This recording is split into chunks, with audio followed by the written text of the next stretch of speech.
네, 반갑습니다. 오늘 이 코로나 시국으로 아주 어려운 시기에 이 창원에서 국내 최대 제조 자동화 장비 기술전을 이 코파스 개최를 축하드리고, 또 이걸 하기 위해서 여러 많은 분들의 애쓰신 거 또 격려 말씀드립니다.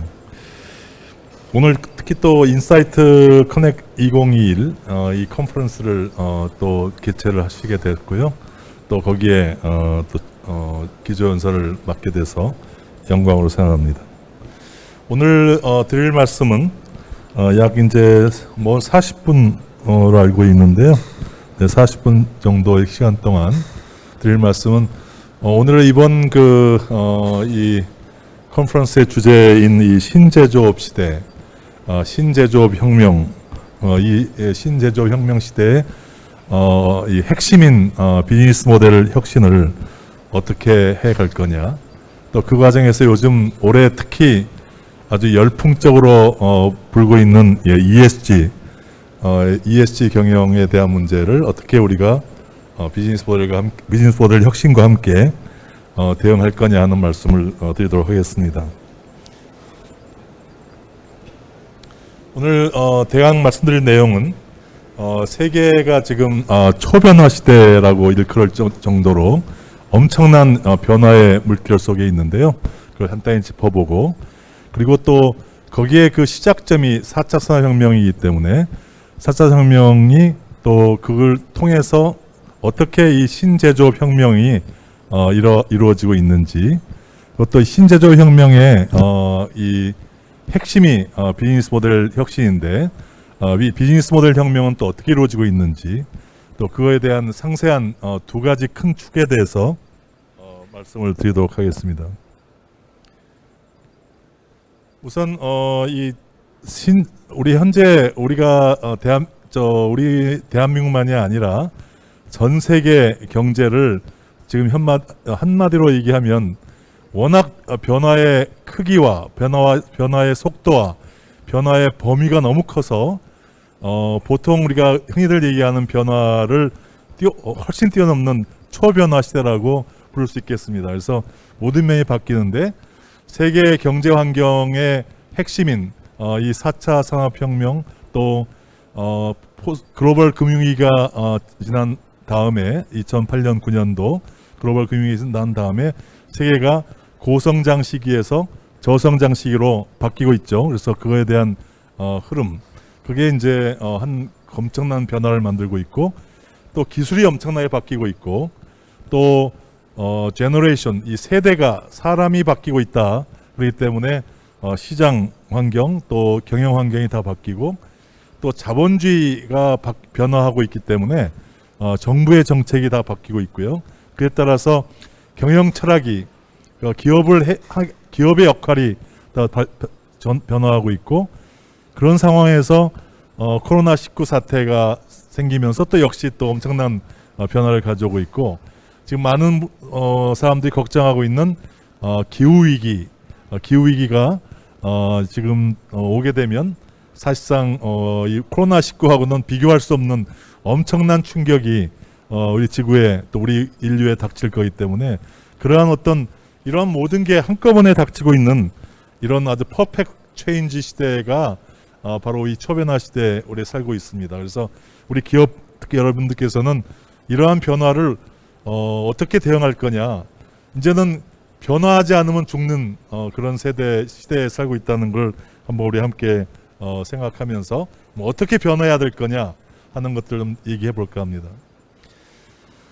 이 초변화의 시작은 이제 4차 산업혁명이죠. 주로 이제 4차 산업혁명의 시작은 말은 1916년 다보스 포럼에서 나왔지만, 실질적으로는 약 10년 전 2010년 11년 이 무렵, 특히 글로벌 금융위기가 지나고 나서 이 4차 산업혁명에 대한 얘기가 뜨기 시작했죠. 그래서 4차 산업혁명의 핵심은 여러분들 많이 들어서 알고 계시기 때문에 더 자세한 얘기를 드리는 것보다 가장 요점으로 말씀드리면 4차 산업혁명을 한마디로 얘기한다면 디지털 트랜스포메이션이죠. 그러니까 모든 게 디지털로 대변환이 이루어지는 거고, 그 디지털 변환, 이 디지털 트랜스포메이션의 핵심은 바로 데이터가 되겠고요.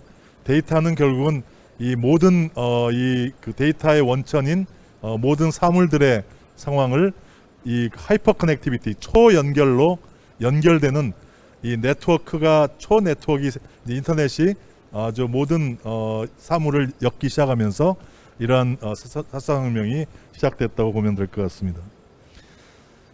근데 이 4차 혁명의 가장 지금 뭐 앞선 나간 나라가 크게 두 개가 있죠. 두 나라가 있죠. 하나는 독일이고 또 하나는 미국입니다. 방향은 약간 다른데 한 방향으로 수렴을 하고 있는 게 좀 이따 말씀드릴 신제조업 혁명이라는 걸로 다 수렴하고 있는데, 독일은 좀 제조업 쪽에서 서비스업을 융합하는 쪽으로 가고 있고, 미국은 강력한 서비스업 쪽에서 제조업을 융합하는 쪽으로 오고 있다고 보시면 되는데요. 특히 우리나라는 독일의 경제 구조하고 많이 비슷하기 때문에, 그래서 독일의 4차 혁명이 어떻게 가고 있는가 하는 거를 잘 짚어보면 많은 시사점이 있을 것 같습니다. 독일이 4차 혁명을 시작한 게 정확하게 올해 10년 됐습니다. 그러니까 정확하게 4월 2011년 4월 달 4월에 하노버 산업박람회라고 뭐 올해도 열렸는데 라스베가스 전자쇼와 마찬가지로 하노버 산업박람회도 이 온라인으로 열렸죠. 그래서 이번 4월에 열린 하노버 산업박람회가 독일의 4차 산업혁명을 선언한 지 딱 10년 되는 해였습니다. 그래서 상당히 의미를 크게 두고 이루어졌는데요. 독일이 이제 4차 혁명을 시작할 때 부른 하나의 그 이니셔티브 이름이 인더스트리 4.0입니다. 그래서 인더스트리 4.0이라는 게 이제 독일의 4차 산업혁명을 시작한 하나의 그 방향인데요. 이 독일 4차 산업혁명, 소위 인더스트리 4.0을 시작할 때 이게 뭐 물론 당연히 여기도 AI, 뭐 우리가 얘기하는 빅데이터, 뭐 또 IoT, 로봇, 뭐 많은 게 기술 혁명이 많이 있지만, 흔히들 우리가 4차 혁명을 기술 혁명으로 부르긴 하지만 더 중요한 메시지는 바로 4차 혁명은 비즈니스 모델 혁명이다 하는 겁니다. 그래서 결국은 이 독일이 4차 혁명, 인더스트리 4.0을 시작할 때, 2011년에 시작할 때 기본적인 공감대가 뭐였냐면, 기존의 현재 당시에 2011년 당시에 이 대량 생산 체제를 가지고는 도저히 중국을 이길 수 없다 하는 그 공감대부터 시작된 겁니다. 그래서 이 시장을 이렇게 현재 중국이 유리하고, 중국은 왜 유리한가요? 대량 생산에선 뭐 워낙 시장이 뭐 전 세계 시장의 3분의 1을 가지고 있기 때문에 이 수량 면에서 비교가 되지 않죠. 그래서 그런 강력한 자국 시장을 갖고 있는 나라 입장에서는 대량 생산 체제가 유리할 수밖에 없고, 그런 독일 입장에서는 그런 대량 생산에 강한 중국을 상대로 대량 생산 체제 하에서는 도저히 중국을 이길 수 없다. 그래서 시장의 판도를, 시장의 룰을 바꿔야 되겠다 한 것이 시작이에요. 그래서 이 결국 독일의 유리한 방향이란 게 뭐냐? 그게 바로 전문 용어로 라사이즈한 프로덕션. 라사이즈란 말은 로트량, 뭐 하나 생산하면 한 번에 생산할 때 100개 생산하든지 1000개를 하든지 10,000개를 하든지 대량 생산이 그렇게 하죠. 근데 라사이즈가 하나라는 얘기는 하나 생산할 때 하나만 생산하는 거니까, 생산하는 게 뭐 100개를 생산하든 10,000개를 생산하면 다 다르다는 얘기죠. 결국은 개인화, 소위 모든 개개인의 대량 생산 체제라는 것은 이 개개인의 원하는 이 개성은 좀 무시하고 가장 공통적인 가장 잘 통할 수 있는 제품으로 한 것이 바로 대량 생산이죠. 그러다 보니까 그런 거를 이제 이 일반 고객들은 이 개인화 생산, 자기 스스로가 원하는 개성을 만족시켜주는 제품을 찾게 되겠죠. 그래서 개인화 제품, 개인화 생산을 추구하겠다. 그런데 개인화를 추구하다 보면 각각 다른 걸 생산하다 보면 원가가 엄청나게 올라가겠죠. 그 원가 올라가는 거를 기술 혁명에 의해서 아까 AI라든가 뭐 데이터라든가 또는 뭐 IoT라든가 로봇이라든가 이런 기술 혁명을 통해서 대량 생산 효율로 원가를 상승하는 걸 낮춰서 이 라사이즈한 프로덕션, 소위 개인화 생산을 구현하겠다 하는 것이 독일의 4차 산업혁명의 목표입니다.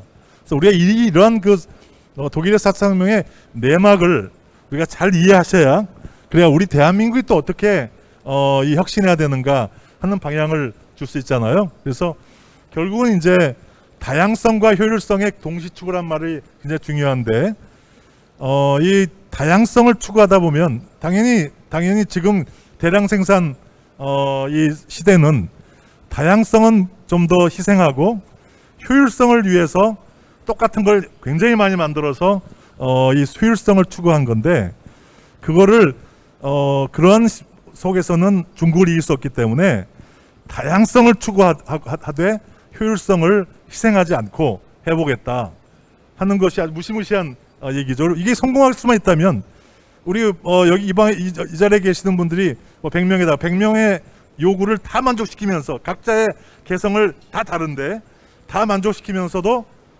원가를 올리지 않고 할 수 있다. 그럼 뭐 그런 제품이 시장을 쓸게 되겠죠. 그래서 그런 이런 하나의 변화가 이러한 시장의 룰을 바꿔버리겠다는 게 독일의 4차 산업혁명 인다 4.0의 목표라는 것을 잘 이해하실 필요가 있습니다. 이게 신제조 혁명의 하나의 시발점이기 때문에 더욱더 좀 자세히 말씀드렸습니다. 그래서 근데 이러한 것들이 가능하게 하려면 결국은 기술이 있어야 되겠죠. 기술 없이는 이런 게 안 되니까 독일이나 미국이나 이런 이 선진국들이 기술이 앞서 있으니까 그 기술을 활용해서 이러한 다양성과 효율성을 동시에 추구하면 효율성 중심의 이 대량 생산 체제를 갖고 있는 중국을 따돌릴 수 있다 하는 그거죠. 우리나라는 어떤가요? 우리나라는 또 어떻게 보면서는 지금 과거까지 대량 생산 체제에서 있어 왔죠. 그게 이제 우리가 왜 이 비즈니스 모델을 혁명적으로 바꿔야 되는가 하는 거를 얘기하는 포인트입니다. 독일이 이렇게 가는 거에는 한국도 똑같은 요구를 받고 있기 때문이죠. 그래서 이러한 기술 혁신, 그게 가능케 하는 기술 혁신을 몇 가지로 이렇게 이 장표에서 보여드렸는데 소위 사이버 기술들, 그 다음에 피지컬 물리적 세계 기술들, 그걸 연결하는 또 플랫폼 기술들 이런 것들이 각각 다 발전해야 이러한 비즈니스 모델 혁명이 가능하게 될 겁니다. 그래서 결국은 이제 요약하면 이 4차 혁명의 가장 기업 입장에서 가장 중요한 임팩트는 이 대량 생산 대량 소비 초제를 결국 맞춤형 생산 맞춤형 소비 뭐 맞춤형이라 하면 대량 맞춤형 매스 커스터마이제이션부터 퍼스널라이제이션 개인 맞춤형까지 그래서 모든 제품이 다 맞춤형 제품으로 바뀌고 서비스도 맞춤형 서비스로 또 의료도 맞춤형 의료로 교육도 맞춤형 교육으로 이런 식으로 이 전 세계 지금 큰 대세가 이 디지털 트랜스포메이션에 의해서 바로 커스터마이제이션, 퍼스널라이제이션으로 흘러가고 있다 하는 것들이 가장 중요한 거기 때문에 이러한 디지털 트랜스포메이션 기반의 비즈니스 모델 혁신을 어떻게 할 거냐 하는 것이 결국은 모든 기업이 또 모든 국가가 앞으로 이 4차 산업혁명 시대에 살아가는 생존 요건이다 하는 말씀을 드리고 있습니다. 그래서 4차 산업혁명은 한마디로 기술혁명이라고 부르면 안 되고 사실상 비즈니스 모델 혁명이고 또 세계는 이 비즈니스 모델 혁명에 의해서 제조업이 신제조업이라고 하는 엄청난 규모의 제조업보다 몇 배 크기의 신제조업으로 바뀌고 있고 그러한 바뀌는 걸 신제조업 혁명이라고 부르고 신제조업 전쟁 중에 있다고 봅니다. 그래서 앞으로 모든 국가, 모든 기업의 미래는 이런 비즈니스 모델 혁신을 잘하느냐 못하느냐에 달려있다 이렇게 해도 과언이 아닙니다. 세계는 지금 신제조업 혁명 중에 있고요. 뭐 아까 말씀드렸 주로 크게 보면 미국, 유럽, 독일을 중심으로 한 유럽, 그다음에 중국 이 세계 3강이 엄청난 미래 세계 경제 패권을 놓고 이 신제조업 전쟁을 하고 있다고 보면 되는데요. 그 가장 큰 이유 중에 하나는 이 신제조업이 바로 혁신과 일자리의 원천이기 때문에 더욱더 중요한 의미를 갖고 있습니다. 신제조업 혁명의 방향은 크게 두 가지 방향으로 가게 되는데요. 일단 신제조업을 왜 제조업과 서비스업 이런 모든 산업이 융합되니까 신서비스업이라고 부르지 않고 신제조업이라고 부르느냐 하는 거는 제조업이 기반이 되기 때문에 그렇습니다. 그래서 결국은 제조업의 기반을 두고 제조업이 두 가지 방향으로 이 혁명적 빅뱅을 하게 되는데, 하나는 제조업 자체가 엄청난 제품 혁신과 기술 혁신을 통해서 제조업 자체가 아까 얘기한 이 새로운 시대, 소위 커스터마이제이션, 퍼스널라이제이션 같은 새로운 비즈니스 모델 혁명에 발맞춰서 혁신이 일어나는 방향이 하나 있고요. 또 하나는 이 4차 산업혁명의 특징 중에 하나가 뭐냐면 업의 경계가 없어지거든요.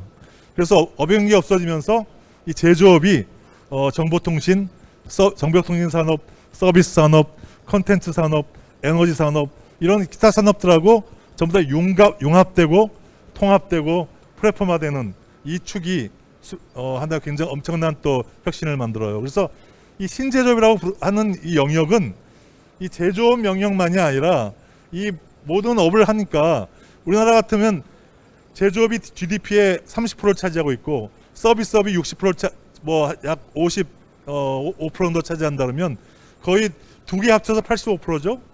거기에 건설업이 한 10% 차지하고 그러니까 결국 신제조업은 이 GDP의 대부분을 차지한다고 보셔도 될 정도로, 그렇기 때문에 신제조업 혁명의 결과가 세계 경제 패권을 좌지우지한다 하는 얘기를 하는 거죠. 비즈니스 모델의 이 혁명이 일어난다. 어떻게 그럼 비즈니스 모델을 바꿔야 될 거냐? 특히 이제 오늘 참석하신 기업인 여러분들도 여러분의 회사의 비즈니스 모델을 바꾸셔야 되는데, 그럼 어떻게 바꾸실 거냐? 그걸 이제 말씀을 좀 잠깐 드릴까 합니다. 비즈니스 모델 그러면 굉장히 일반적으로 모두들 비즈니스 모델 그러면 이해하시는 게 다 각각이세요. 근데 가장 정확한 비즈니스 모델에 대한 정의는 이 장표로 설명드리면 좋을 것 같습니다. 네 가지 요소가 있습니다. 하나는 커스터머, 고객이고요. 두 번째는 그 고객, 우리가 목표로 하는 고객에게 내가 어떤 밸류를 줄 것이냐 하는 그 고객을 만족시킬 수 있는 제품과 서비스가 있고요. 그 다음에 그 제품과 특히 제품이라면 제품을 만들 때 개발하고 생산하고 판매하고 하는 일련의 이 기업의 오퍼레이션 행위 그 자체에 대한 그 방법론을 오퍼레이션 모델이라고 할 수 있고요. 마지막으로 네 번째는 어떻게 수익을 얻을 것이냐 하는 수익 모델, 이 네 가지가 이 비즈니스 모델을 얘기합니다. 근데 이 네 가지가 전부 다 이제 어떻게 바뀌냐면 가장 말씀대로 디지털 트랜스포메이션으로 바뀌거든요. 그러니까 결국 디지털 트랜스포메이션의 핵심은 데이터 기반이거든요. 모든 게 데이터를 통해서 정의하고 발전시켜 나가야 되는 걸 얘기하는데, 그럼 어떻게 구체적으로 하냐면 이 네 가지가 현재 as is, 현재 여러분의 고객, 여러분의 제품, 오퍼레이션 모델, 이 레비뉴 모델을 앞으로 이런 그 디지털 트랜스포메이션에서 어떻게 바꿀 것이냐는 이 네 가지의 변화를 여러분이 만들어내셔야 돼요. 예를 들어서 가장 쉽게 보면 커스터머, 과거의 대량 생산 그 시대에는 그냥 많은 걸 만들어서 똑같은 걸 팔았기 때문에 그냥 불특정 다수한테 팔았죠. 그래서 사실은 조단이 되는 회사도 내 고객이 누군지를 몰라요. 잘 팔려 나갔으니까. 그러니까 그런 개념이 아니라 이제는 시장이 이제 아까 말씀대로 퍼스널라이제이션 또 커스터마이제이션이 되기 때문에 시장이 굉장히 세분화될 거거든요. 그렇기 때문에 이제는 여러분의 고객을 제대로 알으셔야 돼요. B2B 회사들, 장비라든가 소재 부품 회사는 좀 비교적 고객 수가 적으니까 많이 잘 아시겠죠. B2C 회사도 일반 소비자 회사들도 누가 내 제품을 샀는지에 대한 걸 정확하게 아셔서 그 사람이 남자인지 여자인지 몇 10대인지 20대인지 30대인지 홍길동인지 누군지 이 사람들의 성향이 뭔지, 그 사람들이 전부 다 이 디지털 궤적을 남기고 있거든요. 그러니까 이 사람들의 성향을 제대로 전부 다 데이터베이스화 시킬 수가 있게 되는 시대에 살기 때문에 그러한 걸 잘하는 기업이 결국은 승리하게 되는 거죠. 고객을 잘 알아야 됩니다. 그 다음에 그 고객이 과연 어떤 제품을 우리 제품이 그 고객을 만족시키고 있는가 하는 것도 이제 다 알아볼 수 있죠. 또 그걸 어떻게 만들고 아까 예대로 팔고 하는 거에 대한 오퍼레이션 모델, 또 수익 모델까지 다 변환시켜 나가는 게 필요하다. 그래서 그 비즈니스 모델을 크게 보면 이제 제품 자체 또는 서비스 자체 혁신이 하나 있고, 그 다음에 제품과 서비스가 융합되는 소위 서비스화라는 게 있고요. 그리고 플랫폼화, 또 제품과 금융이 융합되는 거, 그리고 또 데이터 기반의 비즈니스 모델이라든가 여러 가지 굉장히 다양한 비즈니스 모델들을 이제 만들어가고 그걸 통해서 이제 수익을 창출하셔야 됩니다. 하나씩 보면 제품은 이미 이제 제품을 보통 B2B, B2C, 그러니까 소재 부품 장비처럼 고객이 기업인 B2B가 있고, 이제 일반 소비자가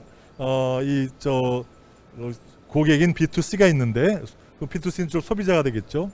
그다음에 프로세스는 일관 생산, 뭐 철강 화학처럼 한번 생산하면 쫙 생산해야 되는 그런 프로세스 인더스트리가 있고, 그다음에 하나씩 만들 수 있는 개별 생산이 가능한 인더스트리가 있어요. 그래서 4개의 B2B, B2C 프로세스 인더스트리 4개의 유형이 나오죠.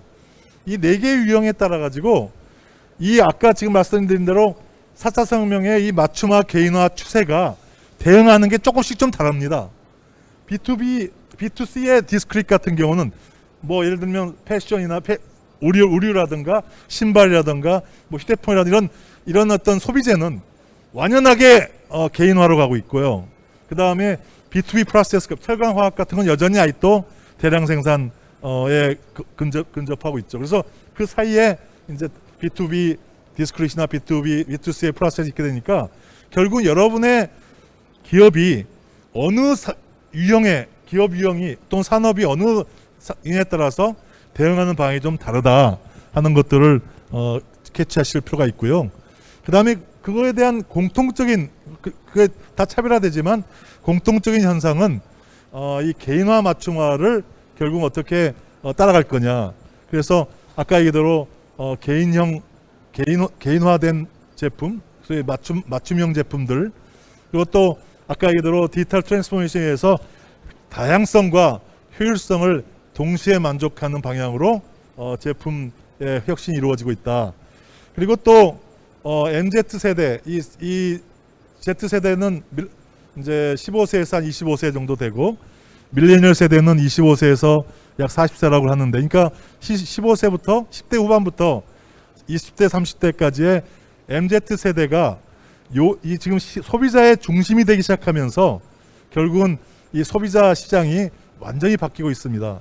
왜 과거에도 세대 간의 변화는 있었는데 유독 MZ세대에 대해서 얘기가 많을까요?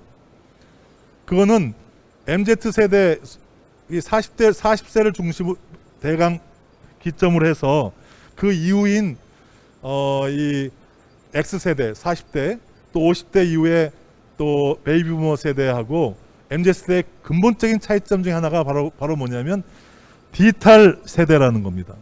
결국은 디지털 네이티브냐 아니냐, 태어나면서부터 디지털 기술을 아주 체득화되면서 살았던 세대가 바로 그 40을 기점으로 해서 되기 때문에 엄청난 그 이전 세대와 디지털 세대 이전 세대의 엄청난 차이가 존재하기 때문에 이런 얘기가 나오는 거죠.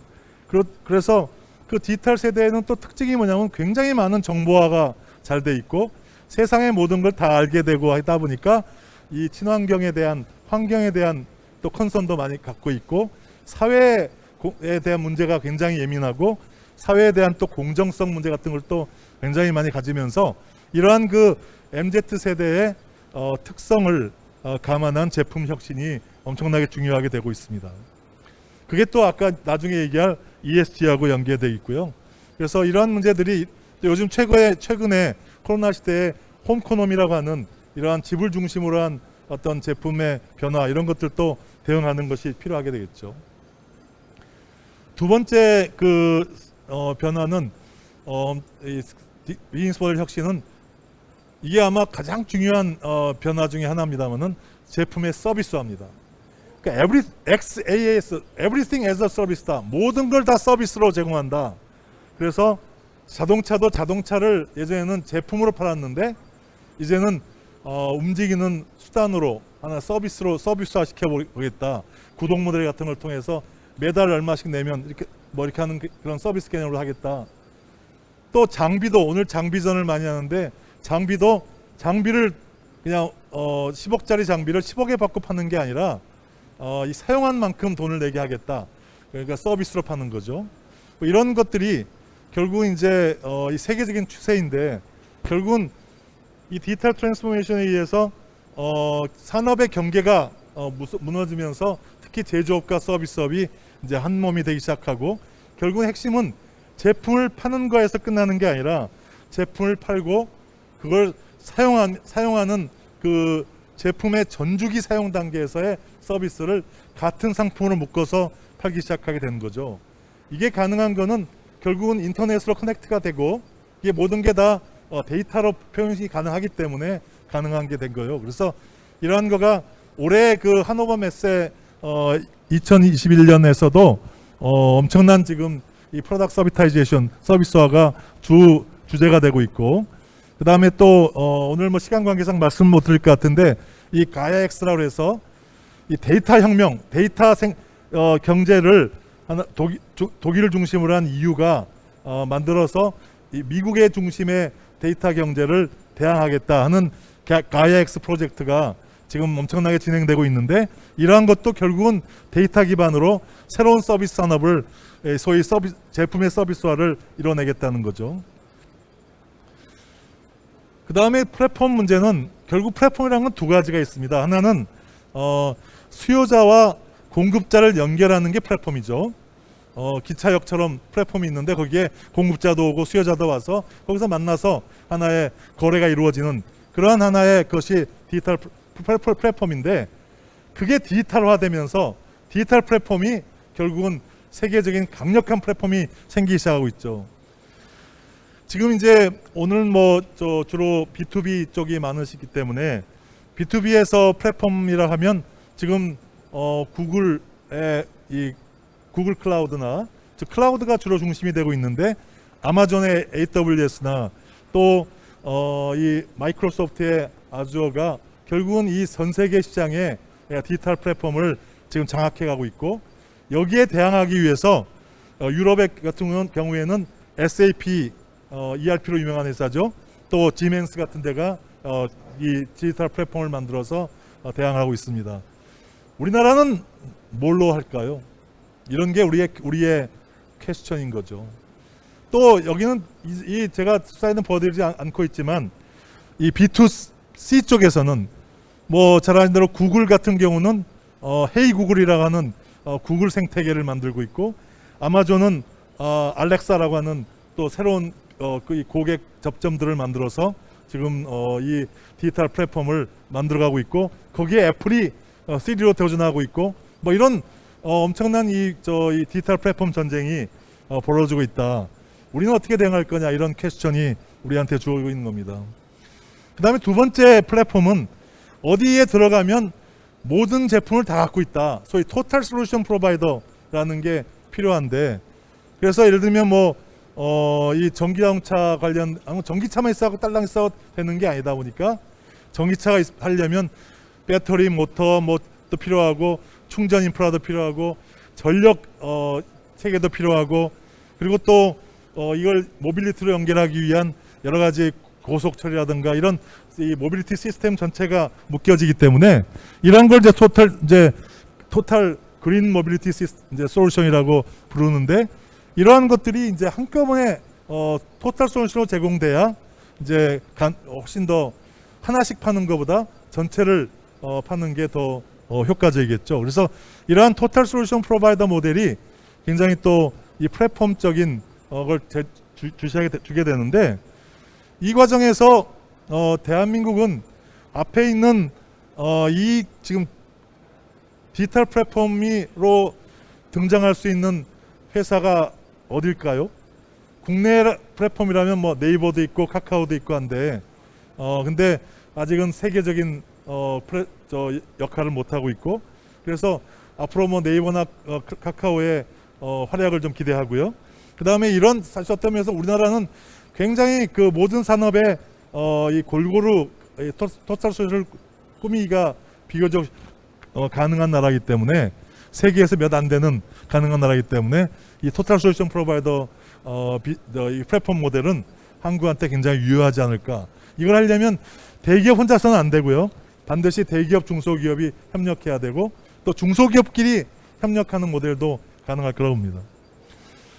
그 다음에 이 제품과 이 파이낸스가, 금융이 융합되는 게 요새 또 엄청난 임팩트가 있게 되는데요.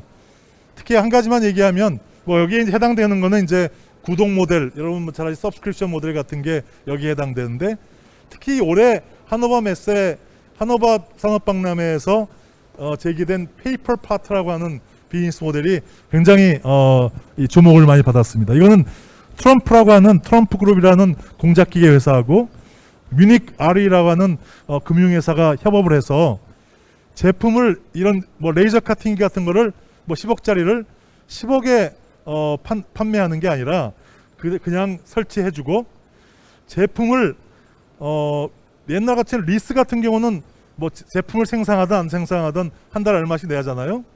근데 그게 아니라 제품을 생산한 만큼 돈을 내는 거죠. 그러니까 어떻게 보면 페이퍼 유스, 그러니까 사용당 돈을 내는 거라 같은 거라 보시면 될 것 같은데, 그래서 파트당 몇 개의 파트를 생산했냐, 이게 파트당 뭐 1,000원씩 이런 개념으로 해가지고 하기 때문에 기업 입장에서 보면은 굉장히 큰 고정비 부담을 변동비로 바꿀 수 있는 효과가 되니까 엄청난 지금 주목을 받고 있습니다. 자, 우리가 공작기계를 파는데 열심히 효율성 게임을 해서 코스트 줄이고 품질을 높여가지고 게임을 하는 것도 굉장히 중요하죠. 엄청나게 중요한 QCD 게임도 엄청나게 중요한데, 이런 식으로 비즈니스 모델을 완전히 바꿔서 이제 깔고 당신 만든 만큼만 돈 내셔 한 이런 회사한테 어떻게 이기겠습니까? 이런 게임이다. 이제는 완전히 다른 비즈니스 모델로 이제는 승부하는 그런 시대가 됐다 하는 걸 우리 기업이 한테 엄청난 대응의 방향을 제시하고 있습니다. 자, 두 번째, 이 비즈니스 모델의 두 번째고요. 또 뭐 제가 오늘 강연할 때 좀 이 얘기를 좀 해주십사 하고 요청을 받아서 좀 몇 말씀 드리고 하겠습니다. 두 번째 얘기는 ESG 얘기를 드리려고 하는데요.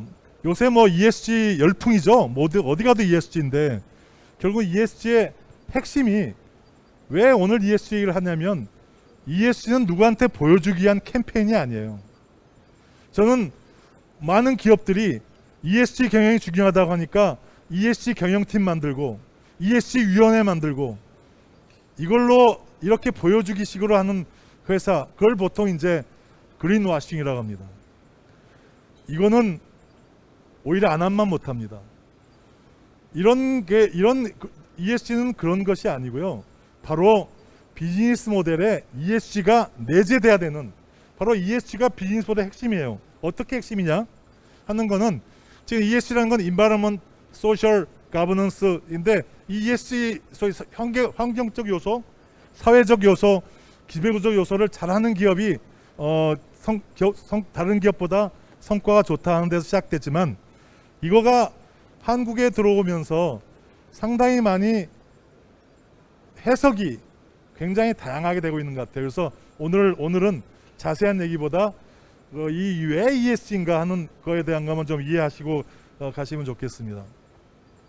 ESG가 나오게 된 왜 ESG인가 하는, 물론 과거에 CSR도 있었고 CSB도 있었고 한데, 왜 갑자기 ESG가 이렇게 난리냐 하는 거에는 이 세 가지 이 시대적 흐름이 있습니다. 하나는 MZ 세대가 아까 얘기대로 소비자의 중심, 회사의 직원의 중심이 되면서 이 사람이 바뀌면서 이 사람이 갖고 있는 철학이 결국은 이 공정한 사회, 좀 더 지속 가능한 사회, 좀 더 소위 이 젊은 세대가 미래에 대한 걱정을 많이 하고 있잖아요. 뭐 건강보험, 의료보험, 또 뭐 이 사회 우리 이 개인 그 연금보험 같은 게 우리 나이 든 세대는 걱정 안 하지만 지금 10대, 20대는 엄청나게 걱정을 하죠. 고갈될까봐. 또 지구가 어떻게 될까봐 걱정도 많이 하죠. 그래서 그런 것들이 있고요. 두 번째는 이 자본주의, 제가 시작을 한 5분 정도 늦게 해서 한 5분 정도 더 쓰도록 하겠습니다. 그래서 지금 앞으로 두 번째는 이제 자본주의가 변화하는 게 엄청난 이제 큰 변화가 되고 있고요. 그 다음에 또 하나가 이제 이 소위 모든 나라가 탄소 중립 정책, 이 기후 변화, 기후 위기에 대한 대응, 이게 모이면서 이게 디지털 트랜스포메이션과 결부되면서 하나의 ESG 열풍으로 되고 있습니다. 뭐 이런 뭐 오늘 시간이 다 됐기 때문에 자세한 건 빼고요. 그래서 이러한 세대 변화, 자본주의 변화는 특히 과거의 시장 중심에서 이제 정부가 많이 개입하면서 소위 사회 양극화를 더 이상 방치할 수 없다. 소위 그런 것 때문에 이 포용적 성장, 이 포용 성장, 인클루시브 그로스라는 게 커졌고, 이게 또 다보스 포럼에서도 자본주의가 주주 중심의, 이익 중심의, 주부 중심의 자본주의에서 이해관계자 중심의 자본주의를 바뀌어야 한다는 얘기도 나오고 있고, 이런 것들이 다 전부 같은 맥락입니다.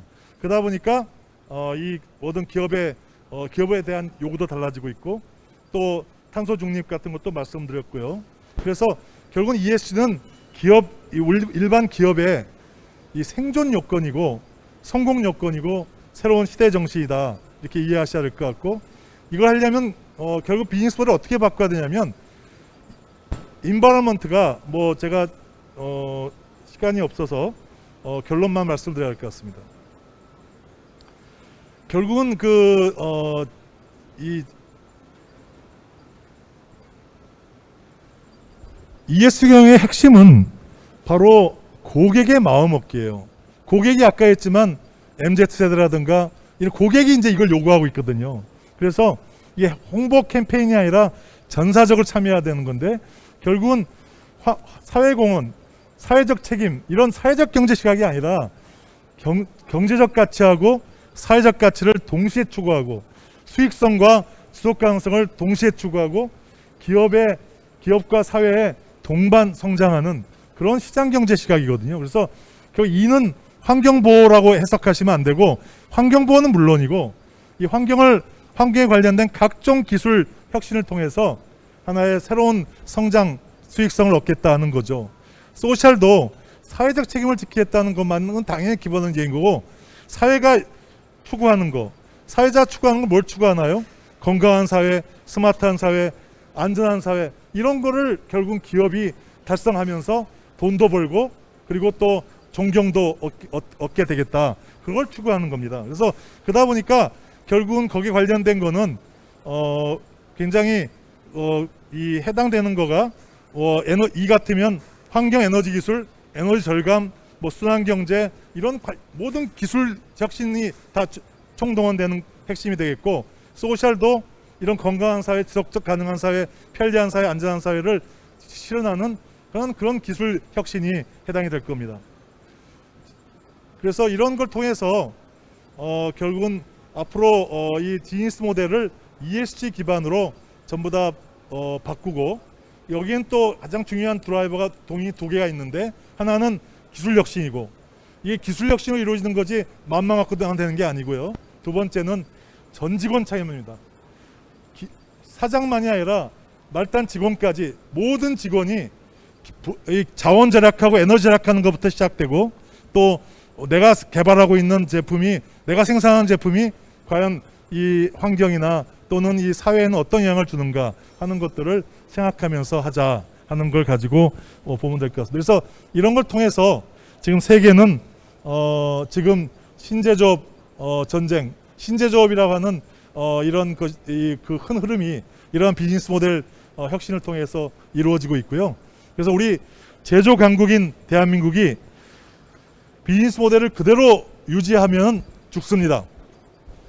대한민국의 제조업이 현재 상황에서 유지하면 죽어요. 이게 굉장히 엄청난 얘기죠. 독일도 현재 안주하면 죽는다 하는 것에서 시작됐다고 말씀드렸고요. 그래서 결국 우리 제조 강국이 된 우리 대한민국이 현재대로는 살 수 없고 결국은 이 디지털 트랜스포메이션 기반의 비즈니스, 지금 말씀드렸던 비즈니스 모델 혁명을 통해서 새로운 신제조업 강국으로 거듭나야만 되지 않을까 하고, 또 이 자리에 모이신 분, 또 오늘 인터넷으로 또 보고 계시는 많은 전국의 분들께서 이런 방향성을 인지하시고 함께 노력하면 우리 대한민국을 제조 강국에서 신제조업 강국으로 이 진화 발전시킬 수 있다고 생각합니다. 여러분 감사합니다.